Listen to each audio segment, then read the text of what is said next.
If you are a University of Michigan student or a resident of Ann Arbor, Michigan, you have probably noticed the old-fashioned theater on East Liberty Street. The Michigan Theater is a fully restored, elegant, 1920s era movie palace. It is a non-profit art facility presenting and hosting a wide variety of independent films and live on-stage programs. Celebrating its 80th anniversary, the Michigan Theater has become an essential part of Ann Arbor's cultural foundation and a historic centerpiece of Ann Arbor community.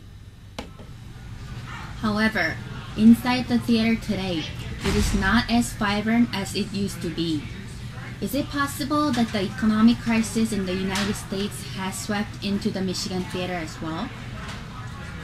The question about the theater's dealing with the economic crisis is answered from the personal interview with Russ Collins, the CEO and the executive of the Michigan Theater. And yes, the Michigan Theater is affected by the bad economy. Not so much in terms of attendance. Attendance isn't really connected to economic factors. But in terms of support, that is really connected to the larger economy.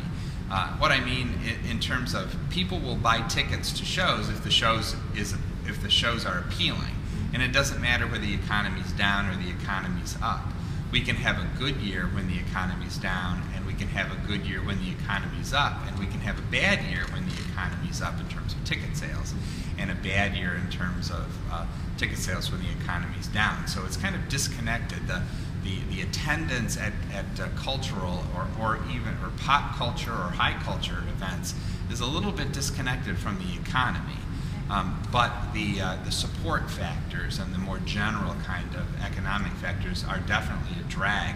And this particular year, they're a big drag on what we need to do to support the Michigan Theater. So are you saying that since 1928, the Michigan Theater has faced hardships again and again? Once commercial, the theater was about to be demolished due to financial troubles. But with the help of community, the theater survived through the 70s and affirmed its position as a cultural institution. With 80 years of history behind it, the Michigan Theater has withstood many adaptations, transformations, and renovations. And Russ Collins is always optimistic about its future. So we will survive, but we're not going to survive based on movie attendance. We're going to survive because the community wants us and the community is willing to support us. Bottom line, movie attendance is part of that, but the core of what we're about is serving as a community space for community benefit. Part of our community benefit is to show movies. Part of our community benefit is to preserve this wonderful historic theater. And part of our community benefit is to make the theater available for a variety of live on stage events. So as long as the community is willing to support this cultural institution, then we will survive.